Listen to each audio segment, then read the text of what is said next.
Thyroid అనేది ఒక hormones కి సంబంధించినటువంటి గ్రంథి. ఇది మన మెడ కింద భాగంలో ఉంటుంది. ఇందులోంచి శరీరంకి అవసరం పడే ముఖ్యమైన హార్మోన్స్ T3 మరియు T4 అన్నవి వస్తాయన్నమాట. ఈ థైరాయిడ్ హార్మోన్స్ మన బాడీలో మెటబాలిజం ని రెగ్యులేట్ చేస్తాయి.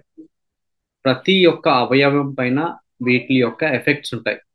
అంటే బ్రెయిన్ నుంచి స్కిన్ వరకు. సో మన శరీరం నార్మల్ గా ఫంక్షన్ చేయాలి అంటే థైరాయిడ్ హార్మోన్స్ మనకి సమతుల్యంగా ఉండాలి, అంటే బ్యాలెన్స్ లో ఉండాలి.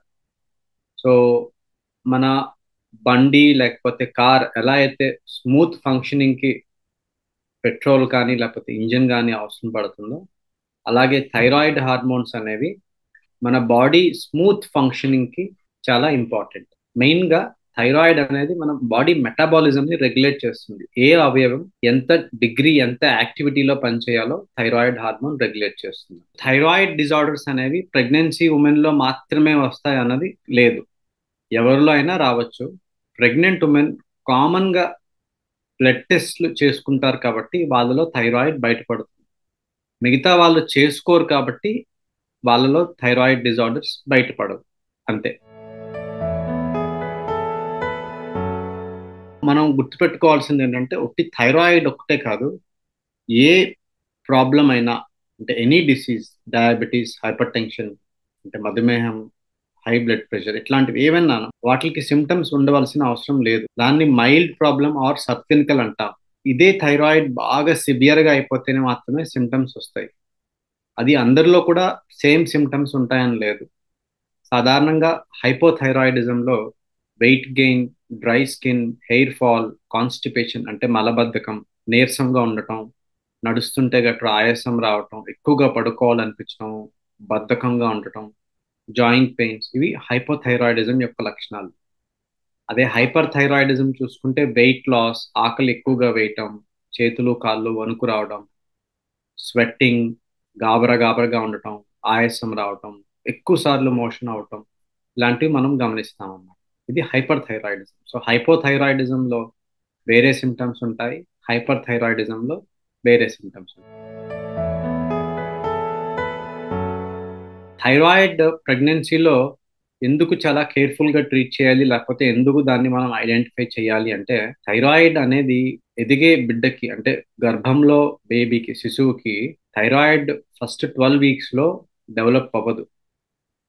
సో ఫస్ట్ 12 వీక్స్ లో ఏదైతే బేబీ మనకి గర్భంలో డెవలప్ అవుతుందో, తనకి ఓన్లీ మదర్ ద్వారానే థైరాయిడ్ హార్మోన్స్ అందుతాయి. సో మదర్ లో థైరాయిడ్ హార్మోన్స్ లేకపోతే ఆర్ తక్కువగా ఉన్నట్లయితే బేబీకి కూడా తక్కువగా హార్మోన్స్ వెళ్ళే ఛాన్సెస్ ఉంటాయి.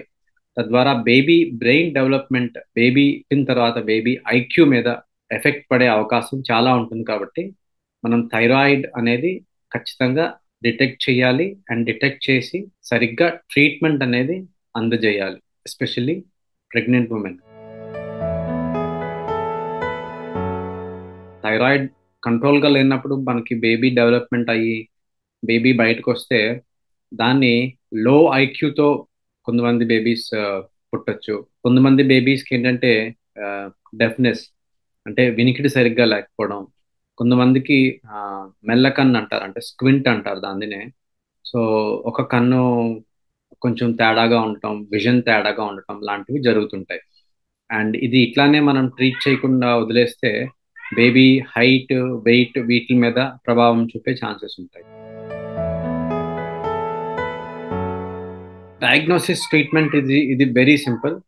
ఎవ్రీ ప్రెగ్నెంట్ ఉమెన్ ఐడియల్గా వాళ్ళు కన్సీవ్ అయిన వెంటనే ఒక థైరాయిడ్ టెస్ట్ మాత్రం ఖచ్చితంగా చేసుకోవాలి. ఆల్రెడీ థైరాయిడ్ ప్రాబ్లం ఉండి థైరాయిడ్ మందులు వాడుతున్న వాళ్ళు ప్రెగ్నెన్సీ కన్ఫర్మ్ అవ్వగానే, బికాస్ ప్రెగ్నెన్సీ కన్ఫర్మ్ అయిన తర్వాత థైరాయిడ్ డోస్ మారే అవకాశం ఉంటుంది కాబట్టి, అంటే డోస్ తగ్గించడం, పెంచడం వంటి అవకాశం ఉంటుంది కాబట్టి, ఆల్రెడీ మందులు వాడుతున్న వాళ్ళైతే మరీ జాగ్రత్తగా ప్రెగ్నెన్సీ వచ్చిన వెంటనే థైరాయిడ్ టెస్ట్ చేసుకొని వాళ్ళకి సంబంధించిన డాక్టర్ని ఒకసారి సంప్రదించాలి.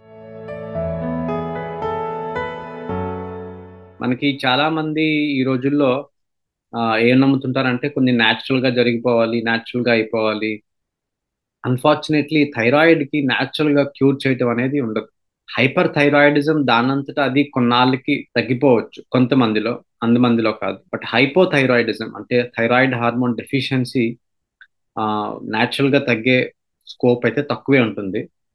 మెయిన్లీ మనం ఏం చెప్తామంటే ఐడైజ్ సాల్ట్ అయితే ఖచ్చితంగా తీసుకోవాలి. ఈ రాక్ సాల్ట్ కానీ హిమాలయన్ పింక్ సాల్ట్ కానీ అవి పెద్దగా ఉపయోగపడవు. ఖచ్చితంగా మనం ఐడైజ్ సాల్ట్ అంటే సాల్ట్లో ఐడిన్ ఫోర్టిఫై చేయబడ్డ సాల్ట్ మాత్రమే వాడాలి.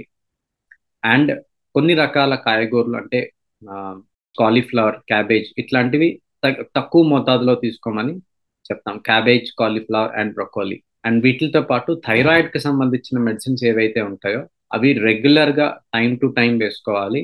అండ్ హైపోథైరాయిడిజంలో మనం ఇచ్చే టాబ్లెట్ పడగడుపును వేసుకొని అది వేసుకున్న 30-40 నిమిషాల వరకు ఏమీ తినకుండా గ్యాప్ మెయింటైన్ చేసినట్టయితే దాని అబ్జార్ప్షన్ కూడా బాగుంటుంది.